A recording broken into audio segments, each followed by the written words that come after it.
Welcome back in second class.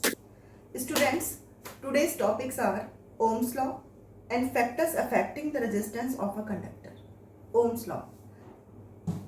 Sir George Simon Ohm जिन्होंने हमें एक रिलेशनशिप दी between V I and R, V for potential difference, I for current and R for resistance. Students, आपके लिए resistance word एक new word है, अभी introduce हुआ है आपसे. तो resistance is the property of a body to oppose और resist the flow of current. Means resistance oppose करता है, रेजिस्ट करता है, और ये हमारे सर्किट्स में अप्लाई किया जाता है. अभी मैं उसके बारे में आपको डिटेल एक्सप्लेन करती हूँ. Now come to the point. Okay, Ohm's law. Ohm conducted a number of experiments to investigate the relationship between V, I and R. It states that the current passing through a conductor is directly proportional. Means is directly proportional to the potential difference across its end, provided the temperature and other physical conditions. Means I is directly proportional to V. Directly proportional V means अगर I increase होगा तो V भी increase होगा. और मैंने बच्चों आपको पहले ही बताया था, V is called potential difference and I is called current. So I is directly proportional to V. So V is directly proportional to I. V is equals to IR. R is the constant of proportionality, means resistance, जो oppose करता है. Is it clear everyone? Potential difference upon current is equals to constant, and constant is called resistance. And the ratio of potential difference applied between the ends of a conductor and the current flowing through it is a constant quantity called resistance. ये हमेशा constant रहता है और current हमेशा directly proportional रहता है potential difference पर, और इन्वर्सली प्रोपोर्शनल रहता है करंट हमेशा आर पर. ये बात आपको हमेशा याद रखनी है. Remember it, current is directly proportional to potential difference. Means जो करंट है वो डायरेक्टली प्रोपोर्शनल होगा पोटेंशियल डिफरेंस का, लेकिन करंट इन्वर्सली प्रोपोर्शनल होगा आर का, रेजिस्टेंस का. So V upon I is equals to R and V is equals to I into R and V upon R equals to I. और unit हमारी जो हम अभी मैंने आपको बताया, जॉर्ज साइमन ओम जिन्होंने हमें ये ओम्स लॉ दिया था, उनके नाम से इसकी यूनिट रखी जाती है ओम, OHM. स्टूडेंट्स, इससे रिलेटेड आपके पास 3 मार्क्स का क्वेश्चन भी आता है एग्जाम में, और हमेशा आता है. ये बात आप ध्यान रखिएगा कि आपके पास एक क्वेश्चन इसका 101% आता ही आता है. अब मैं कुछ आपको इसकी ग्राफ से रिलेटेड कुछ ट्रिक्स आपको दे रही हूँ, थोड़ा सा याद रखिएगा. When potential difference across the ends of a conductor is doubled, अगर पोटेंशियल डिफरेंस डबल होगा तो करंट भी डबल होगा, जैसा मैंने अभी आपको बताया. As I earlier told you कि पोटेंशियल डिफरेंस एंड V दोनों डायरेक्टली प्रोपोर्शनल होते हैं. तो डायरेक्टली प्रोपोर्शनल में हमारे पास क्या कंडीशन होती है? अगर एक इंक्रीज होता है तो second one is also increased. If potential difference is halved, अगर पोटेंशियल डिफरेंस को हमने हाफ किया तो करंट आल्सो गेट्स हाफ्ड. तो करंट भी क्या हो जाएगा? हाफ. मीन्स ये हमारा एक ही ऑर्डर में या तो इंक्रीज होगा या डिक्रीज होगा. But in case of resistance, if resistance is doubled the current gets halved. क्योंकि वाई, मैंने अभी आपको बताया, क्योंकि रेजिस्टेंस और करंट दोनों आपस में क्या थे? Inversely proportional. अगर एक इंक्रीज होगा तो डेफिनेटली दूसरा डिक्रीज होगा. If resistance is half the current gets double. Means अगर रेजिस्टेंस को हमने हाफ किया तो करंट क्या हो गया? डबल हो गया. एक डिक्रीज तो एक इंक्रीज हो जाएगा. अगर रेजिस्टेंस डबल किया तो करंट कैसा हो जाएगा? हाफ हो जाएगा. Because these are inversely proportional to each other and potential difference and current is directly proportional to each other. और ग्राफ बिटवीन वोल्टेज मतलब potential difference and current always in straight line, constant रहता है क्योंकि resistance हमेशा हमारा constant रहता है। आपको ये बात हमेशा याद रखनी है। इससे रिलेटेड आप न्यूमेरिकल्स कर लेना, मैं आपको एक वर्कशीट सेंड कर दूंगी और आप उससे उस न्यूमेरिकल्स को सॉल्व कर सकते हैं। अब जो हमारा बेटा मेन फैक्टर्स आते हैं, अब सबसे इम्पॉर्टेंट जो हमारा फैक्टर है रेजिस्टेंस के लिए, तो हम क्या बोल सकते हैं कि factors affecting the resistance of a conductor, length, thickness, nature and temperature. But इसे स्टार्ट करने से पहले मैं आपको एक्सपेरिमेंटली ओम्स लॉ को डिराइव करना बताती हूँ। देखिए, हमारे पास ये सेल मैंने एक ही सीक्वेंस में ज्वाइन किए, 1.5, 1.5, 1.5 and 1.5. This is called resistance and this is called ammeter. और मैंने आपको अभी लास्ट क्लास में बताया था, एमीटर जो होता है हमेशा सीरीज़ में ऐड किया जाता है और ये करंट को मेज़र करता है। ये बात आपको ध्यान रखनी है हमेशा। और अभी मैंने आपको ओम्स लॉ में क्या बताया कि आई, वी और आर, ये जो ओम्स लॉ है ये किसके बिटवीन्स में है? ये रिलेशनशिप बिटवीन आई, वी और आर है। सपोज मैंने फर्स्ट लिया, अगर मैं फर्स्ट वन सॉल्व करती हूँ, मैंने बैटरी के एंड को सिर्फ यहाँ तक जोड़ा और इसको सेपरेट कर दिया, तो हमारा V क्या होगा? V equals to I R, ठीक है, और I R equals to V upon I. Suppose करो इस वाले सेल से मैंने इसको कनेक्ट किया, इस वाले सेल से मैंने कनेक्ट किया, तो R equals to V I, means R dash, इसको हम R डैश सपोज करते हैं और ये हमने इसको यहाँ से ज्वाइन किया, तो हमारा R डैश क्या हो जाएगा? V1 upon I1। This is और फर्स्ट इक्वेशन। अगर मैंने इसको यहाँ तक ज्वाइन किया, बाकी छोड़ दिया, तो हमारे पास क्या आएगा? R double dash is equals to V2 upon I2। Same condition मैंने थर्ड वन से की और इसी तरह से मैंने फोर्थ वन में की, तो हमारे पास R ट्रिपल डैश क्या आ जाएगा? V3 upon I3 and R tetra dash हमारे पास क्या हो जाएगा? V4 upon I4। ये सब हमारे कॉन्स्टेंट्स हैं because R dash equals to R double dash, R double dash equals to R triple dash and R triple dash equals to R tetra dash. और ये सब किसके इक्वल है? R के, और R हमारा यहाँ पर क्या है? कांस्टेंट। इसीलिए हमारा ग्राफ हमेशा ओम्स लॉ का स्ट्रेट लाइन जाता है और हम इसको ओमिक रेजिस्टेंस भी कहते हैं। एक न्यू टर्म है आपके लिए, ओमिक रेजिस्टेंस। इसको हम ओमिक रेजिस्टेंस के साथ भी, ohmic resistance and non ohmic resistance के साथ भी इसको हम शेयर करते हैं। Okay, factors affecting the resistance of a conductor. First of all length. आपका जो मटेरियल है, जो कंडक्टर है आपका, उसकी लेंथ पर डिपेंड करता है, उसकी थिकनेस पर डिपेंड करता है, उसकी नेचर पर डिपेंड करता है और फिर उसके टेम्परेचर पर डिपेंड करता है। अब मैं आपको कुछ वायर्स शो करूँगी। देखिए ये कैसा वायर है, आप देख पा रहे हैं इसको? ये बहुत थिन वायर है। आप इस वायर को देखिए, ये किस तरह से वायर है, ये थोड़ा सा थिक है। इस वायर को देखिए आप, इस वायर में क्या दिखेगा आपको? इसकी लेंथ,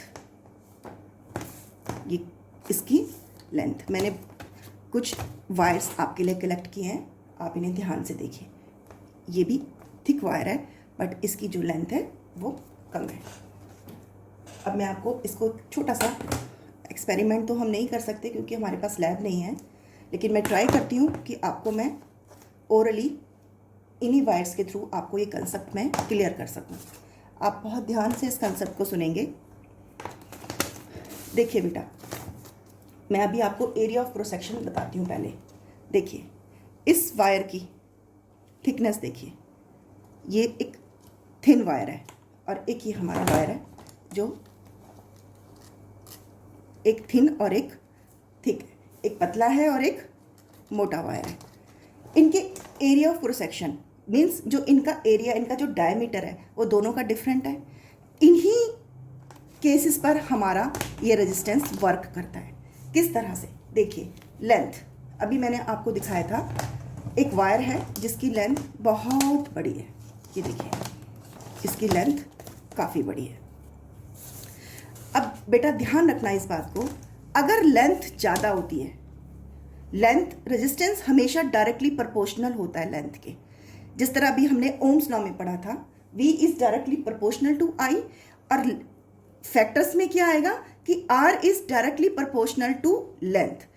अगर लेंथ ज़्यादा होगी तो रेजिस्टेंस भी ज़्यादा होगा। इस बात को हमेशा ध्यान रखना। अगर लेंथ ज़्यादा है, इसकी लेंथ बहुत ज़्यादा है और इसकी लेंथ बहुत कम है, ये देखिए इसकी लेंथ बहुत ज़्यादा है और इसकी लेंथ बहुत कम है, जो लॉन्ग वायर होगा इसके अंदर मोर रेजिस्टेंस होगा और जो शॉर्ट वायर होगा इसके अंदर लेस रेजिस्टेंस होगा।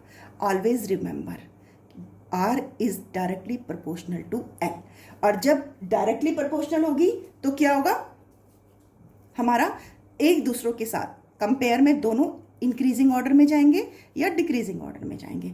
शॉर्ट वायर में हमेशा लेस रेजिस्टेंस होगा और लॉन्ग वायर में हमेशा हाई रेजिस्टेंस होगा, मीन्स मोर रेजिस्टेंस होगा।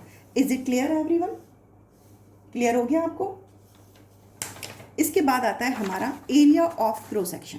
अभी आपको लेंथ समझ आया अच्छे से, अब आता है हमारा एरिया ऑफ क्रॉस सेक्शन। अभी मैंने आपको बताया एरिया ऑफ क्रॉस सेक्शन से हम क्या कह सकते हैं। देखो बेटा, जब आपके वायर में, अगर आपका ये पतला वायर है तो इसका डायमीटर मीन्स ये हमारा क्रॉस सेक्शन एरिया हमारा इसका छोटा होगा, और इस वाले वायर में क्या है, इसमें बड़ा होगा। इन दोनों में डिफरेंस आपको समझ आया?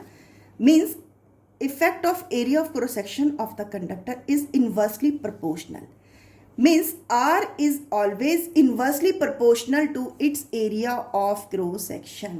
अभी लेंथ में मैंने अभी आपको क्या बताया था, directly proportional, but in the case of cross section a resistance is always inversely proportional to its area। और इसमें क्या कंडीशन हो जाएगी, अभी मैंने आपको पहले क्या बताया, आपको बातें ध्यान रखनी है, क्योंकि मोस्टली बच्चे क्या करते हैं, डायरेक्टली और इन्वर्सली में मोस्टली कंफ्यूज रहते हैं कि मैम डायरेक्टली और इन्वर्सली में क्या होता है। मैंने अभी आपको इसीलिए सारा एक्सप्लेन किया। आप लोग 10th क्लास में हैं बेटा, बोर्ड के एग्जाम्स हैं, और जब तक आपके पास कंसेप्ट क्लियर नहीं होगा आप ना तो समझ पाएंगे टॉपिक को और ना ही उसको आगे कर पाएंगे। तो इसीलिए मेरी एक एक चीज़ को ध्यान से सुनिए, मेरी वॉइस को बहुत आराम से सुनिए, और हो सके तो नोट्स साथ के साथ बनाएं। Wire double resistance get halved, क्यों? क्योंकि दोनों के दोनों आपस में क्या है, इन्वर्सली प्रोपोर्शनल। अगर वायर हमारा, वायर का जो क्रॉस सेक्शन ऑफ एरिया है वो अगर हाफ होता है तो रेजिस्टेंस उसका डबल हो जाएगा। Clear everyone? Because they are inversely proportional to each other. और simply we can say that thick wire less resistance and thin wire more resistance. अब आप मुझे बताइए दोनों में क्या होगा, ये थिन है कि थिक है? ये थिन है और ये थिक है। जो थिक वायर होगा उसमें लेस रेजिस्टेंस होगा और जो हमारा थिन वायर है उसमें ज़्यादा रेजिस्टेंस आएगा। इसीलिए अभी मैं आपको क्लियर नहीं कर रही हूँ, अभी आप आगे जब पढ़ेंगे डोमेस्टिक सर्किट्स में और इंडस्ट्री सर्किट्स में आप पढ़ेंगे, वहाँ पर आपको ये फंडा नोट करना है। इसी फंडे के अकॉर्डिंग आप उस कंसेप्ट को क्लियर कर पाएंगे कि हम क्यों थिक वाला वायर यूज़ करते हैं और क्यों हम थिन वाला वायर यूज़ करते हैं। So simply we can say that area of cross section आपको समझ आ गया। और short length of thick wire की हम कहाँ पर यूज़ करते हैं, लो रेजिस्टेंस में। आप हमेशा ये बात ध्यान रखिएगा। और long length of thin wire कहाँ पे यूज़ किया जाएगा, हाई रेजिस्टेंस पे। और resistance of a wire inversely proportional to square of its diameter. मैं आपको रिपीट कर रही हूँ ये लाइन, आपको हमेशा ये बात ध्यान रखनी है। रेजिस्टेंस ऑफ ए वायर जो हमारा इनवर्सली प्रोपोर्शनल जा रहा है to square of its diameter, वो किस पर जाएगा, उसके square of the diameter. Is it clear everyone? अब आता है हमारा effect of nature of the conductor. अभी आपको क्लियर हुआ, लेंथ में क्या था, directly proportional. Area of cross section में क्या था, इनवर्सली प्रोपोर्शनल। और अब हमारा आता है nature of the conductor. Students आपको पता होगा हमारे पास तो मटेरियल कंडक्टर्स के डिफरेंट होते हैं ना, कोई भी मेटल हम यूज़ कर सकते हैं। तो मैं आपको बता दूं कि some materials have low resistance other than high resistance. कुछ के पास लो रेजिस्टेंस होता है और किसी के पास हाई रेजिस्टेंस होता है। मैं एक सिंपल एग्जांपल से आपको बताती हूँ कि जो निक्रोम जो हम यूज़ करते हैं, निक्रोम वायर, उसका जो रेजिस्टेंस होता है वो 60 टाइम्स ज़्यादा होता है हमारे कॉपर वायर से. Remember it, resistance of nichrome wire is about 60 times more than that of copper wire. Is it clear everyone? And next one is effect of temperature. ये भी मोस्ट इंपॉर्टेंट है और आपके न्यूमेरिकल पोर्शंस में भी हम इसको यूज करेंगे. Resistance of all pure metal increases on raising the temperature. कभी कभी आपने सुना होगा ना, गर्मियों में तार बहुत जल्दी गर्म हो गया, शॉर्ट सर्किट हो गया, तो क्या होता है, ये हमारे इफेक्ट्स होते हैं टेम्परेचर के. तो रेजिस्टेंस ऑल प्योर मेटल का क्या करता है, इंक्रीज करता है टेम्परेचर को और डिक्रीज करता है लोअरिंग ऑफ टेम्परेचर. और इसके जो कुछ केसेस हैं मोस्टली वो क्या है, जो अनअफेक्ट होते हैं. निक्रोम हमारा होता है, मैग्नानिन होता है, ये मोस्टली क्या होते हैं, अनअफेक्ट होते हैं. इनके ऊपर कोई भी इफेक्ट नहीं होता है, ये अपने अकॉर्डिंगली वर्क करते हैं. सो अब हमारा कुछ छोटा सा न्यूमेरिकली पोर्शन आएगा, रजिस्टिविटी, जो आप पढ़ेंगे. इससे रिलेटेड न्यूमेरिकल्स आपके पास आएंगे. अब आपने रेजिस्टेंस तो पढ़ लिया, रेजिस्टेंस आपका क्लियर हो गया. लेंथ में मैंने क्या बताया था, डायरेक्टली प्रोपोर्शनल. उसके बाद मैंने क्या बताया, एरिया ऑफ क्रॉस सेक्शन का मैंने क्या बताया, उसके लिए मैंने आपको बताया था इन्वर्सली प्रोपोर्शनल. आपको बार बार ये चीज़ें मैं इसलिए रिपीट कर रही हूँ कि जितनी बार आप मुझे सुनेंगे उतनी बार आपको स्ट्राइक होगा और आपको वो चीज़ें लर्न हो जाएंगी. टेम्परेचर पे डिपेंड करता है. निक्रोम एक आपका अभी MCQs में आपका एक क्वेश्चन आ सकता है कि निक्रोम को आप बोल सकते हो कि 60 टाइम्स उसका ज़्यादा होता है. अभी जैसे मैंने आपको बताया कॉपर वायर से अगर हम लेते हैं तो मोर देन होता है. ठीक है, अभी मैंने आपको टेम्परेचर बताया. टेम्परेचर में वो आपसे पूछ सकता है, MCQs में आ सकता है. मैग्नानिन, नाइक्रोम अनअफेक्ट होते हैं. अनअफेक्ट बताइए जो रेजिस्टेंस में हमारे अनअफेक्ट होते हैं. अब हमारा टॉपिक आता है रेजिस्टिविटी. अब रेजिस्टिविटी क्या है, रेजिस्टेंस जो होता है प्योर मेटल्स में इंक्रीज होता है, जैसा मैंने अभी आपको बताया. उसी तरह से हमारी रेजिस्टिविटी आती है. अब ये रेजिस्टिविटी हमारे दो फैक्टर्स पे डिपेंड करती है. ये भी आपके जो मैंने अभी आपको पहले बताया, R is directly proportional to length and R is inversely proportional to 1/A, means inversely proportional to area. Direct we can say that. इन दोनों को कंपेयर करते हैं तो क्या आता है, R equals to this one, means R is directly proportional to 1/A और ये हमारा क्या है value, rho. And rho is called resistivity. और इसकी यूनिट यानी कि रेजिस्टेंस की यूनिट मैंने अभी आपको बताई, ओम, मीटर एंड मीटर. लेंथ की भी मीटर होती है और एरिया की भी मीटर होती है, मीटर स्क्वायर होती है. मीटर से मीटर कट हो गया और हमारे पास क्या आ गया, ohm metre. So unit of resistivity is ohm metre. Clear everyone? कोई डाउट है आपको तो आप मुझसे पूछ सकते हो. मैं कुछ सिंपल चीजें आपसे डिस्कस कर रही हूँ. ऐसा यूनिट आपको क्लियर हो गई, ओम मीटर. अब ये बात हमेशा ध्यान रखना कि resistivity of a substance does not depend on its length और thickness. It depends on the nature of the substance and temperature. अभी किस पर आ जाती है आपकी रेजिस्टिविटी, जो सब्सटेंस की होती है वो किस किस पर आ जाएगी आपकी, सब्सटेंस और टेम्परेचर पर. Is it clear everyone? Resistivity of a substance is it's characteristics property. So we can use the resistivity values to compare the resistance of two or more substances. Is it clear everyone? अब इसके according ही आप, अब मैं simply कह सकती हूँ जो resistivity copper की कितनी होती है, 1.69 इंटू 10⁻⁸ ओम मीटर. ठीक है. अब 1 स्क्वायर मीटर अगर एरिया क्रॉस सेक्शन का अगर हम लेते हैं कॉपर मेटल का अगर हमने लिया तो इसकी रेजिस्टिविटी क्या होगी, 1.69 इंटू 10⁻⁸. और ये गुड कंडक्टर है हमारा. ठीक है. इसी तरह पुअर कंडक्टर की भी हम निकाल सकते हैं. इनके न्यूमेरिकल्स आपके पास आएंगे जिसमें आपके पास वैल्यूज गिवन होगी and you have to solve by using this formula. Is it clear? Bye bye everyone.